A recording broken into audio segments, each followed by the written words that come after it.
I'm Dennis Beach. Beauty is something I'm really trying to capture in my work. It's an aesthetic that not all artists have to put in their work, but for me it's very important. That's what I aim for and hope that it happens. We're here at the Delaware Center for Contemporary Art in Wilmington, Delaware, where I have a show titled Color is Approximate. I kind of chuckle at where that name came from. In my studio, in a dark corner, there's cans of regular house paint that I don't use on my work, but on the top is a sticker that says color is approximate. Almost everything in the show is made with plywood, real high quality plywood. I either paint on it or I laminate it and then paint it with acrylic paint, and laminated pieces I use a pigmented epoxy. As you walk into the gallery, on the left side of the room and in the center is all work that I did specifically for this show, working with this space. On the right is a little bit older work that has been shown previously.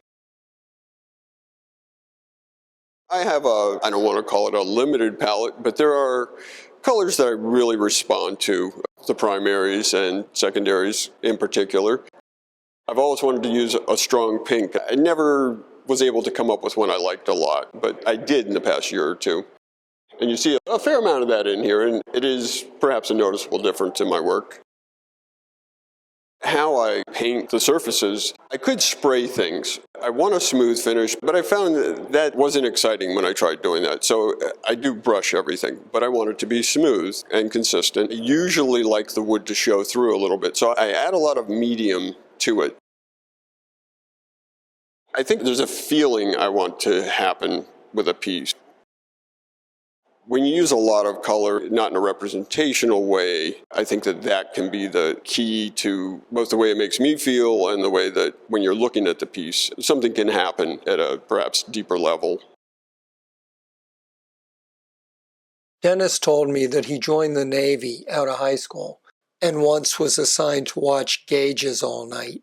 He got so bored he took out a $5 bill and started trying to draw a Lincoln. It came out so well that his buddies soon wanted him to draw their girlfriends. He soon learned, though, that he didn't enjoy it when he was doing art for somebody else. To make it more his own, he drew a spider into one girl's hair. Dennis eventually went to the Maryland Institute College of Art and abandoned recognizable imagery altogether.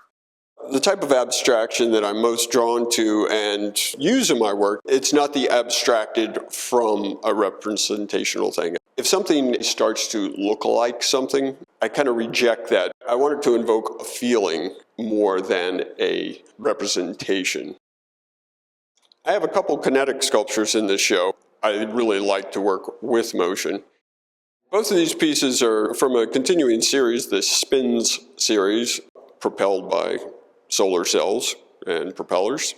For the first time I've used a mirrored plexiglass. Of course, the whole idea of reflection is such a deep-rooted subject. Reflect on ourselves, reflect on the rest of the world. I am playing with parts, the solar cells, little propellers and electric motors and wires. It's fun.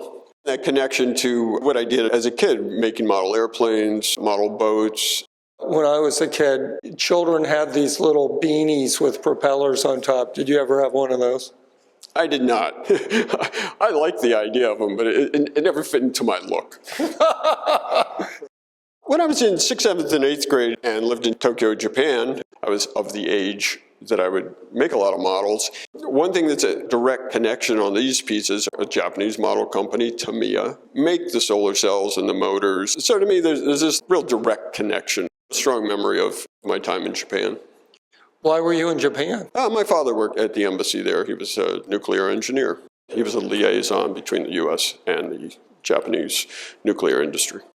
I'd been a sort of middle-class suburban kid a lot of my life, and it was an exciting change. Going to an international school, we went and saw a lot of cultural things in Japan.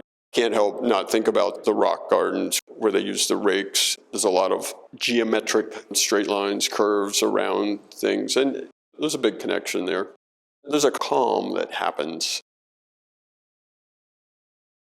Dennis, I remember you telling me that you were no mathematician, and yet number and geometry is so important in these works. There's a certain amount of math, but what I use is probably a little simpler than it looks. It's repetition that comes from making a smooth shape that may be the arc of a given circle, and there's a little bit of figuring things out there. There might be math involved, but it's more from an intuitive background.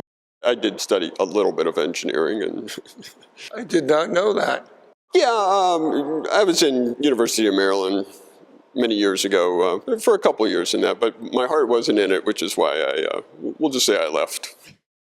One of the things that became important to me years ago was a modular way of building, making things in pieces. That initially came from the fact when I started making some bigger sculptures, I realized I couldn't move them without help. That was a physical thing that got me started on that idea. But then once I started going down that road, I really like the way that things build. A lot of my stuff references the way things occur in nature that build and grow. So I make a lot of the same pieces and let them grow. Well, how do you pick how many units for a particular sculpture?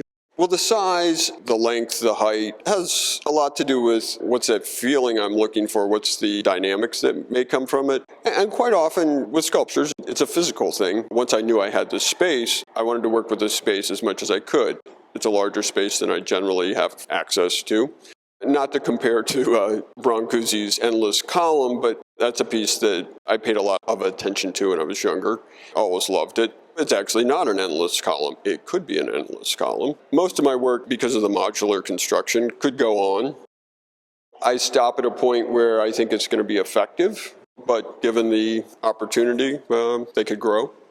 There's not a lot of sketching. Once an idea comes up, and quite often it's from a past piece, thoughts I had when I was making that, I pretty much go to the scrap box or I start cutting out shapes out of pieces of wood. That's when I play with things. I have an idea and maybe I'll make a small maquette, or I may even just fool with full-size pieces, and that's where I start laying things down on the floor or coming up with how close they'll go to each other, spacing, and that's really just one of the many fun parts of it, almost like playing with blocks. For this particular show, knowing the space I had over a year before it happened, I did keep in my mind what I'm making, how it's going to fit together. And at one point I laid out as much of it as I could in my studio to start picturing how things would work. My studio is not as big as here, so many of the pieces I could not see in their finished state until they were actually in the space, which made it kind of exciting and a little scary. For you art lovers out there, the only scary thing is that Dennis's show ends on May 17th, so you better get moving. And don't be lazy. I came all the way from Ocean City, and these people came from Elmira, New York. We walked in here, and we are just awestruck